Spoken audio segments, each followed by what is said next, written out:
Alright, welcome back to my playthrough of Oathsworn into the Deepwood.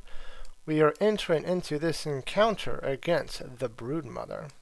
As you may notice, the SI agent and Chuck Norris have been replaced with full characters as opposed to the companions. The companions do not seem to be doing too much weight, and I am going to retry this fight with full characters. And if I still fail, this is just going to be a playthrough of me failing every single boss, which is probably what it was going to be anyway. Anyway, let's see how I want to do this. So the way this starts out, Broodmother's up here in the middle with two rats behind it and a tree, which is good because if I can knock the Broodmother back, it'll smack into all these, take 3 damage, and wipe out the 2 rats and the obstacle. It seems really smart to get rid of these broods as fast as possible, as they can really start to add up. Only ones with knockback is my Pentient and my Priest. We will start with, let's let the Pentient. He's a shieldy boy. He likes to be up front, so he will move 1, 2, 3, 4 to be right adjacent to the Broodmother. 1, 2, 3, 4. Then he will use his knockback ability. I believe he has multiple. No, he does not. So he will play the Shield Bash for 3. Oh, got it. This will go in position 3 if you have a shield. Attack and knockback 3. If you have a shield, treat this as an unarmed attack, but gain black dice for each defense your shield has. My shield has 1 defense, so it will gain 1 black die, and it will gain 1 black die, and let's do 2 whites. Yeah, we can do 3. Yeah, I have 3 redraws. It should be fine. Do I risk that? Yeah, it's fine. And we roll. Oof, almost. But that is 4, 5, 6, 7, 8 damage. And knockback 3. So, since it was 8 damage and the boss has defense 2, we're going to divide that in half. And it will take 4 damage, so it is down to 2 in the front arc. And it'll knock back 3. However, since there's a obstacle there, it will stop the movement. It will, however, collide with the obstacle and these 2 rats. The Broodmother and the rats deal 1 damage to each other, which will kill the rats, and the Broodmother will take 2 damage, 1 damage for each minion it hit, in its rear arc. So the back arc is also down to 4. I am going to retcon a little bit. That will be a common theme, and keep the priest and start the priest in this location. Then the priest will go, and it will do 4 damage to the front. I can break it, which seems good. Yeah, so the priest will put this in 1. Pay any amount of enemies to move 2 for each paid. This movement must be in a straight line, so it will move 1, 2, 3, 4. A little inefficient, but it will be like that. 3. 1, 2, 3. He has 5 left. I think it is just going to try to do it will use Pillar of Death. 1, 2, 3, 4. This goes in position 1, which battle flows this to 0. I gain either a reroll or a defense token. It will gain a defense token. And then attack. So I'm going to use a yellow dice. And I need to do 4. Let's do 2 whites. And we get a 2 and 2 blanks. I'm going to spend a redraw to reroll one of these. Hopefully get something. 2. That is enough to break it. So, the head is now broken. And this little symbol means we activate the top of the encounter deck. So it will attempt to gnaw. It will release the brood. which puts three more. Those three rats that we just killed are now back in the back arc.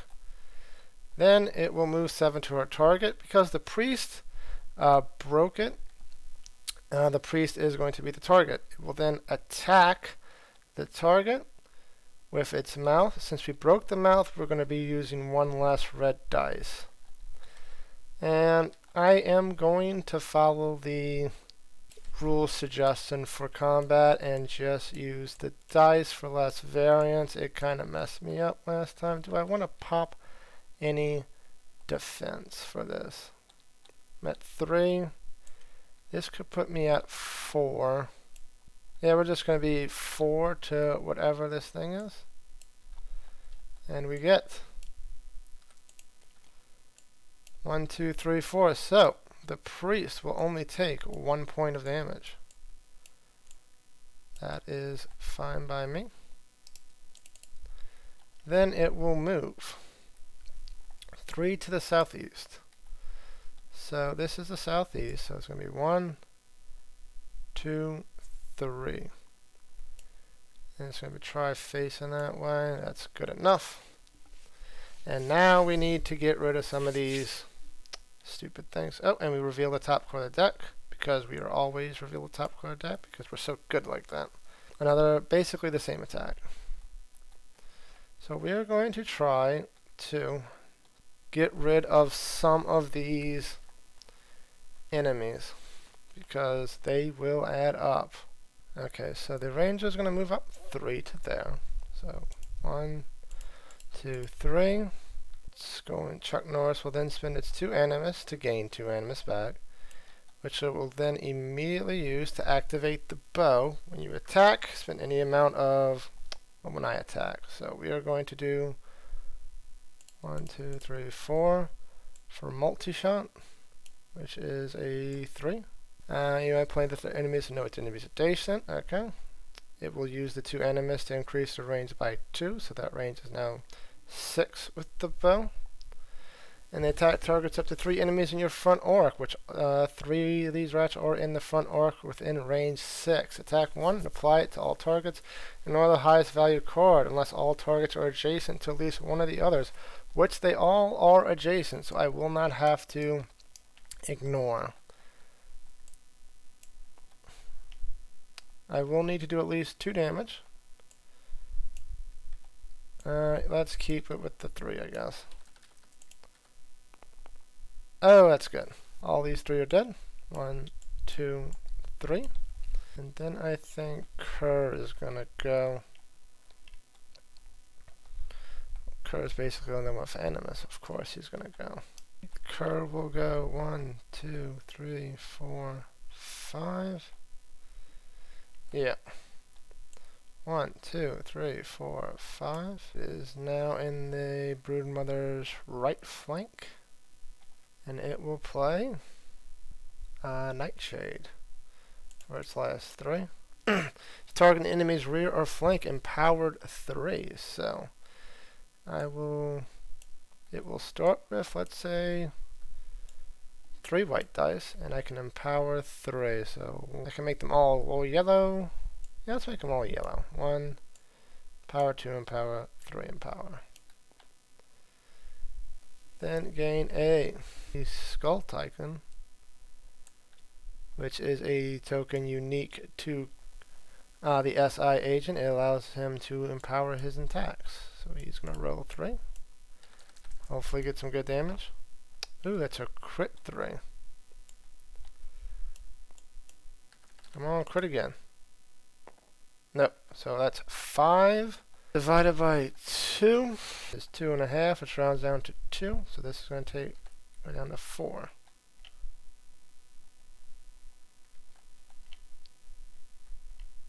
Okay. And that is our phase. Next it will be the enemy phase. The enemy is going to release the brood. So we have more of these funnies. 3. Then move 7 to her target. Her target will be Kerr, since Kerr is adjacent. Then attack, which we will draw 1 more red and 3 more yellows. And see how this attack goes.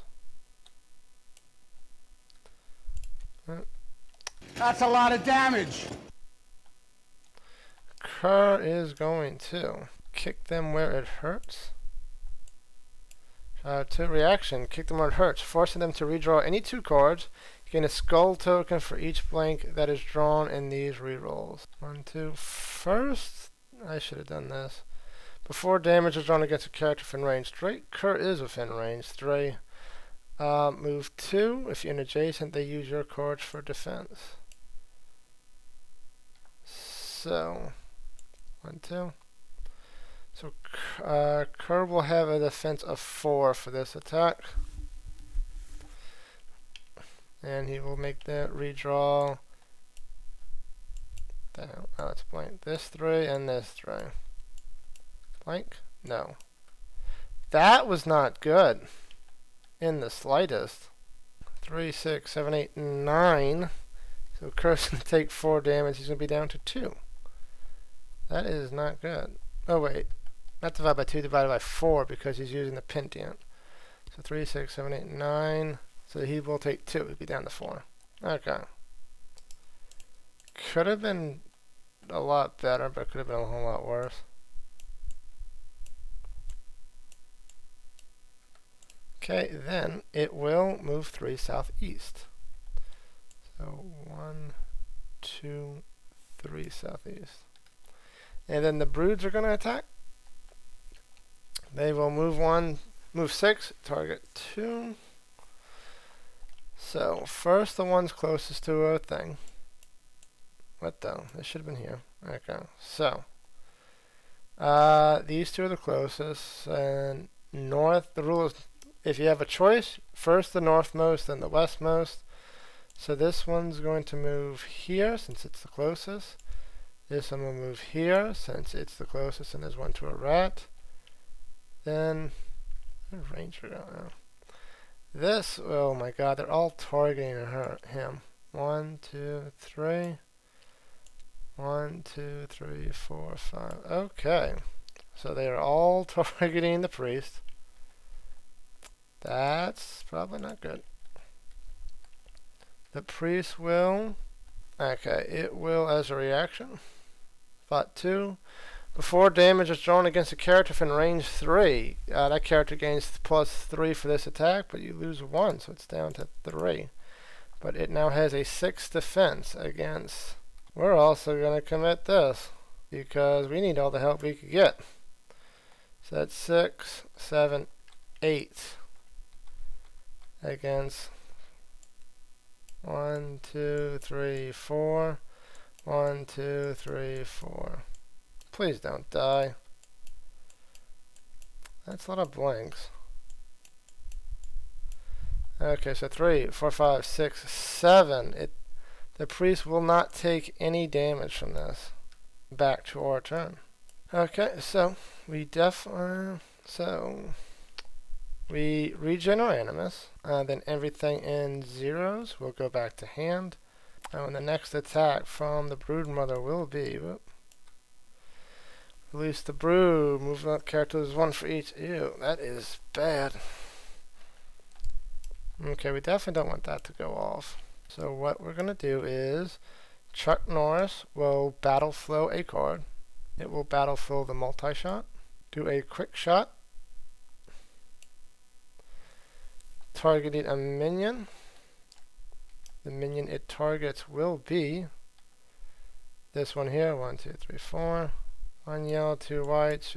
Hopefully should be fine. Got it. So this one is dead. Next, it will spend 1 animus to battle flow 1 card. It will battle flow the multi-shot to 0. Then this goes to 0 and brings the multi-shot to hand. And then we will again play the multi-shot against those 3 enemies and try to get them out.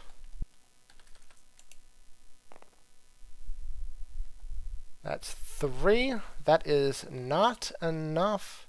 Wait. Yeah, that's enough to kill. That's enough to kill. 1, 2, 3. Okay, got rid of the enemies. Now we need to get rid of a hit die location so that the Broodmother does not do this attack. It will, if we get rid of 2, it will then trigger stage 2, which is annoying, but it is what it is. So Kerr is going to move up 1.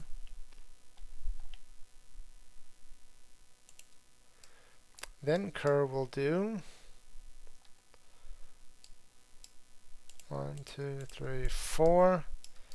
It will backstab position 1. If targeting enemy reels, attack with +5 damage, gain a... So I'm attacking with +5 damage. The rear auric has 4, so I need to do at least 3 damage to this thing. And only with white dice. Okay, we are going to do 3 white dice.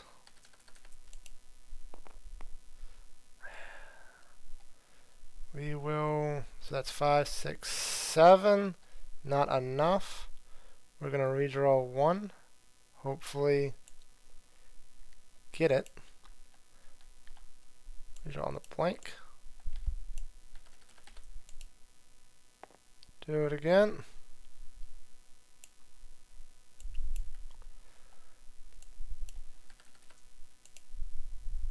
Got it. So that's 2, 4, 9 damage divided by 2 is 4, which is just enough to break the back arc. So then, it is now in stage 2, as noted by this card. Stage 2 triggers when the Broodmother has lost 2 dice. So now we get rid of all the stage 1 cards, and now the reaction will be a stage 2. Oh, and because I broke a thing, it cuts off the rest of the attack, so I don't actually get a skull token from that, which is slightly annoying. So, the stage 2 is, as your pups fall to your weapons, the Broodmother rage builds to a fever pitch. She barrels towards you. Release the brood, move 7 to our target, attack, change target to the next closest enemy, attack. SI agent will throw a smoke bomb. Before enemy selects a target, pick a friendly target from range 3. They cannot be the primary target of any attack this phase. Gain a skull token. So Kerr is gone as far as the Broodmother is concerned and will not be targeted. So now it's going to go after Chuck Norris. Not Chuck Norris, the Pentient. Which is probably fine. Well, first it's going to release the brood. 1, 2, and then I'll be here for 3. And it's going to go 1, 2.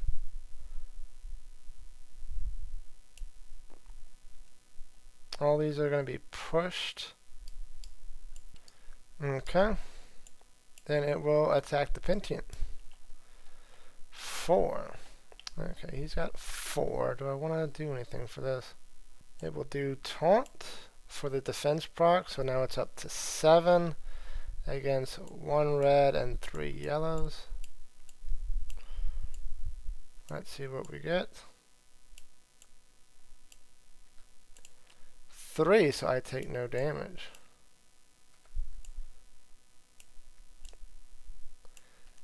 Then it will change target to the next closest enemy, which would be 1, 2, 1. It's going to be the Ranger, which is 1, 2, 2, and everything gets pushed again. However, she will add Child of the Forest for defense, so she is at 5. And hopefully that's enough.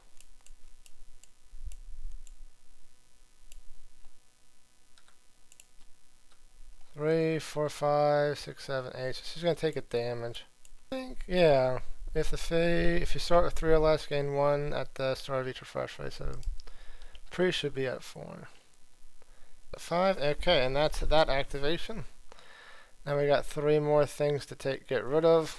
And the next thing will be encourage. Release the brood. Move.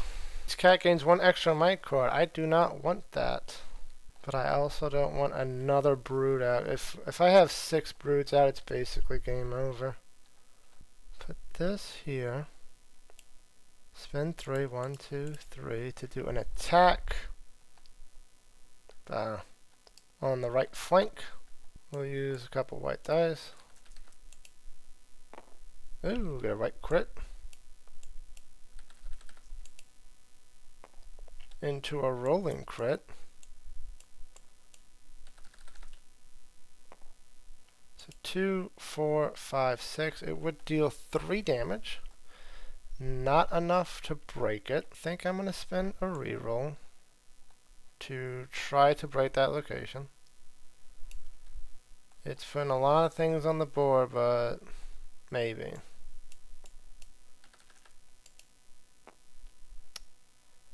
Let's do it again, shall we? I would say I don't believe it, but I do believe it. And roll it again from a... Hey! 2, 4, 6, 8. That's 4 damage. So, it gets rid of the right flank. And then that goes to stage 3 now, since it only has 2 hit points left. Get rid of this one, get rid of this one. Okay, so this one is... Release the brood, because of course she does. 1, 2, 3. Then, move forward to her target, which will be the Pentiant. She does not have to move. Turn to face directly away from her target. Okay. Got it.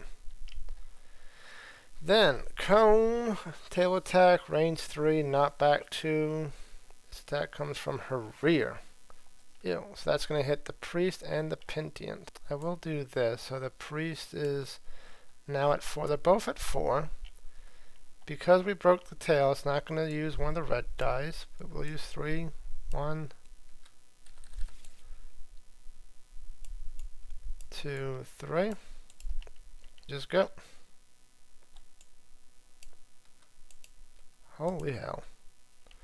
So, the Pentiant as a reaction, after you or adjacent friendly character has damage done against them, we do, ignore one of the enemy's might cards against you or that character, your choice.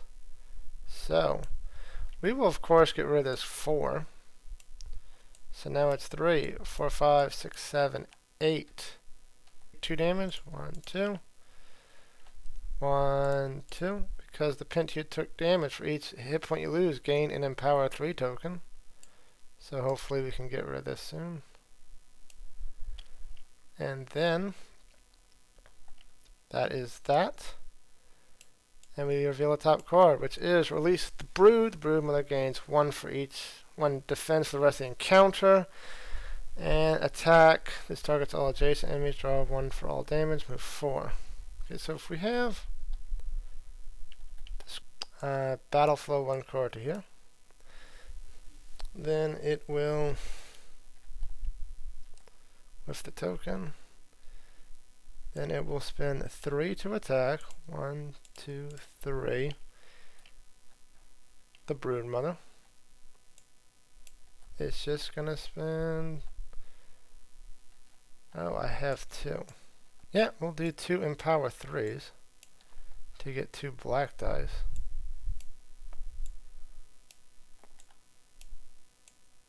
And 1, and hope I don't miss. I don't. 3, 6, 7. 7 divided by 2 is 3, so that's going to be 3 in the...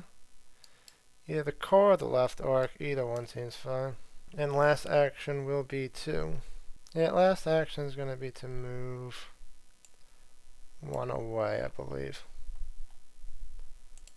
Just to get it out of range of those attacks. Priest has a whole lot of actions, but we can do the Wombo combo again. Okay, we're going to do that. So 1, 2, 3. Priest is going to move here. 1, 2, 3. It is going to attempt to knock back that rat into this swarm right here and trim our numbers a bit. And what's the card? That's 3.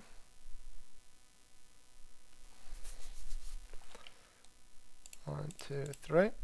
That goes into position 3. Then attack. So that I have 2 rerolls, which is good because I'm probably gonna need it to make sure I don't miss. That's 3 damage. It would be against the core because that's closer. That's probably fine. So I want to attempt to... Yeah, if I don't use the re-rolls, I lose them, so I might as well try it now. Let's re-roll that yellow. Hopefully get something good. No. Okay. Okay, we're just going to do it like that. So it's going to take 1 damage to the core. Whoop. Then it will be a knockback 2.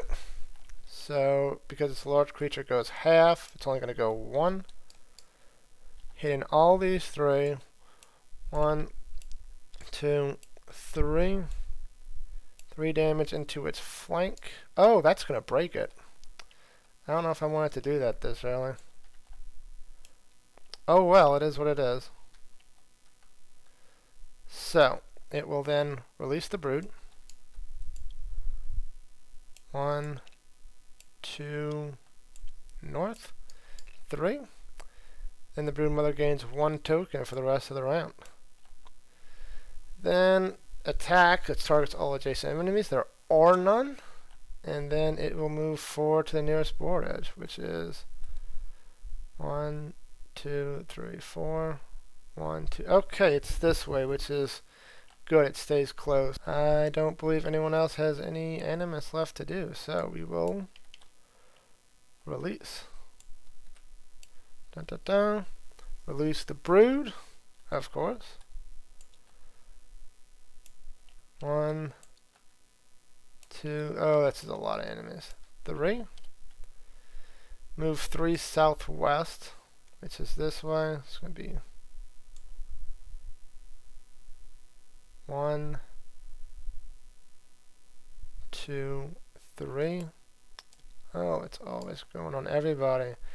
An attack range 6. Place A's on the enemy's hex. This will cause any enemies within this area to suffer an attack from the Broodmother immediately and at the start of every round. So whoever gets hit by this... Okay, I checked the rules for this real quick on BGG. You are not attacked 3 times in a row, which is good. It will just place a token here and... Oh, I see. Max once per round from the acid spit. So they will both gain an attack right now. The priest and the pentient will. I have nothing for this. I'm at a defense 3. I'm just going to have to take it. The pentient will go up to 6 though.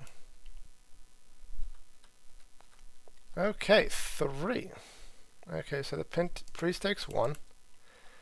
And the pentient takes 0. That is good. You'll stay right there. Then it is the brood's turn. Ew. So, these gotta go here. 1. Oh, the priest is gonna die.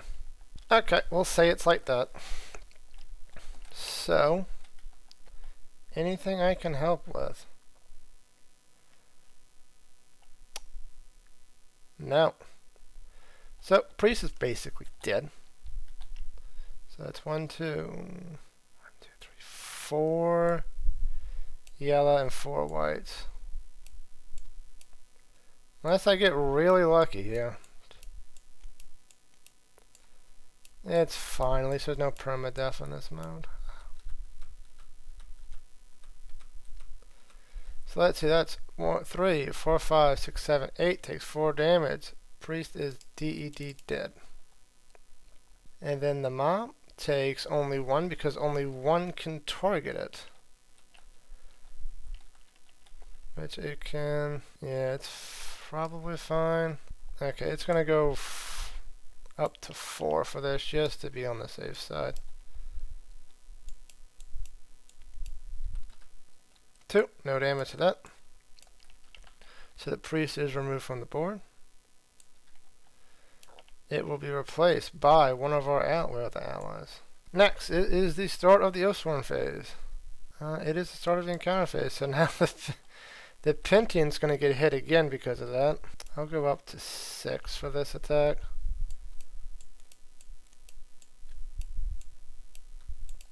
3, 6, 7. So I take 3. Ew. Down to 1. But I do gain 3 empower tokens. Okay, 1, 2, 3. Okay, we got this. We got this. Easy. Let's get this bread, son. Just need to deal 10. No, it says... Let's let Mimatade go first, because after all, he's my namesake. 3 empower 3, so we're going to roll 3 black dice. I'm sure I have an attack here somewhere. Yeah. Attack 3. 1, 2, 3. With 3 black dice, no rerolls. Okay, that's 9 with a crit black. We'll just use this one. Don't have any rerolls. So 9, 10, 11, 12 divided by 3 is 3 damage. So it is down to 2. Since it attacked him in the rear, it should have actually been facing forward, which is very good for Kerr, who's in the back. So Kerr will use 1, 2, 3, 4 to backstab. So it's already doing 5. I will use the skulls to empower this attack twice. And let's go. Using 2 black. Let's go. Please, I have a reroll, I think. Okay, a crit 5. So that's 10. That's going to be at least... It's dead. It is dead! We killed it! Finally. With the screeching finally silenced, the mass of rotted fur lies still. Taking no chances, you hack off the Broodmother's head and burn the body. The Deepwood may snuff out the flames, but it will at least consume this corruption. In the den, you find several items of value. When you arrive back at Bastone, you are met by a squad of guards. "A Lord Davenish heard of your foray into the Deepwood. Have you found the beast?" says the sergeant. You raise the severed head of the Broodmother to the guard's face. The men recoil. "Well done. I've been instructed to give you this iron in payment, and to tell you the Lord Davenish would meet you tomorrow morning. He has paid for your lodgings at the Broken Oak Inn during your stay. I would suggest retiring there now, as his lordship will not suffer tardiness tomorrow." You hand the guard the head and take the iron. Alright, instructions. All Oathsworn gain 2 iron each, tally level, loot, and losses. So we have 4 Oathsworn, so we gain 8 gold. So we are at 20. Then we tally level. Okay, here we are. All Oathsworn, the following table shows the bonuses. Sometimes the bonuses are applied. So, full characters gain ability cards. Woo! So, we're going to get the level 2 ability card out of here. Oh, we get 2 level 2 abilities. Then, we get a permanent token. So, they each get to pick their own permanent token. Okay, so since the Pentium can get a good supply of redraw of empowered 3s, we'll get him Battle Flow. He looked a little low there. Priest, let's get some defense. Norris, let's get him an empowered, and SI agent will get empowered as well. Replace the current deck item in Code Organizer 1 with the common deck item from the next chapter. Should I have scripted that? Yes. 2. Then gain 4 common items from the next chapter's common deck to share amongst your free company. So, 1, 2, 3, 4.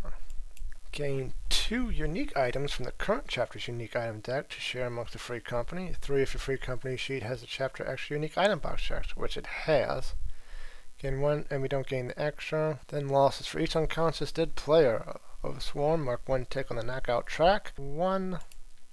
Then, all unconscious Oathsworn gain an injury card from the injury deck. And the priest gets...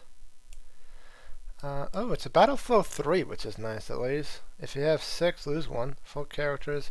This and all injury cards in your hand must be played on your first turn of each round, even if it has no effect. So all Oathsworn lose 1 item they use in the encounter. The priest loses 2. The priest is naked. Pentium will get rid of the cudgel. I kind of want to better weapon anyway.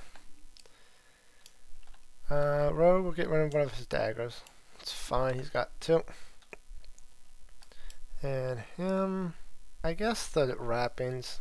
I don't know if I'm going to get a better bow anytime soon. Well, let's see what we get, maybe. We got a better bow. Oh, it's the same bow. I would gain one more unique item.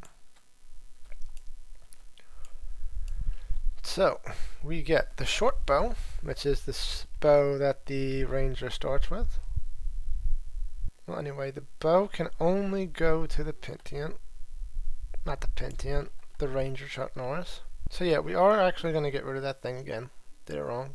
We are going to keep the bow, but we're probably just going to sell it, since it will now sell for 2, as the other one only sells for 1.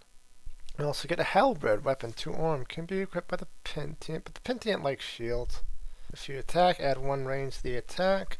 If the attack's near effect, instead it's... Okay, well, we'll give that to the priest, since he lost all his weapons. And the Pentient I kind of want the Pentient to be sword and shield, so I want a one-handed weapon and a shield. Plus, this is 3 plate mail. Only the Pentient, the priest can get this right now. There are no adjacent characters. Battle flow 1 cord. Well, we're going to give it to the priest because the priest is naked, and the Pentient still has a 3 defense armor. Then the shield, hero shield. 1, ignore the loss from colliding with something when you suffer knockback. Well, Pentient will get that, because he's the only one who can even equip it, and we get this. Priest is the only one who can equip this, so we might, during attack, redraw a blank. Okay. It has a red 3. I will look over which one of those I want the priest to do. We have rawhide leather 2. After losing any health from an adjacent enemy, the enemy loses 1. We're going to give that to... I'm going to give the archer the wrapup tunic. It's a 2 defense, and after damage is drawn against you as a reaction, reduce that damage by 2. And the SI agent will get the rawhide 2 armor. After losing health from an adjacent enemy, that enemy loses 1. Kerr is probably more likely going to be up front in Atom, so we will let him get the one that is dependent on adjacency. Actually, because of that, yeah, I'm instead going to get rid of the armor and keep my 2 daggers. Then, okay, we did all that. We did it all. And that's the end of Chapter 1. Okay, so, thank you very much for joining me today. I hope you enjoyed the encounter. If you intend to play this game by yourself, I would suggest don't run the companions, because they're easy to take care of because you don't have to worry about all the mess, but their adaptability is a bit low compared to full characters. I was having a real hard time with 2 companions, but as you saw, with 4 full characters, it went by really smoothly. Only 1 lost, the priest. Until next time, take care.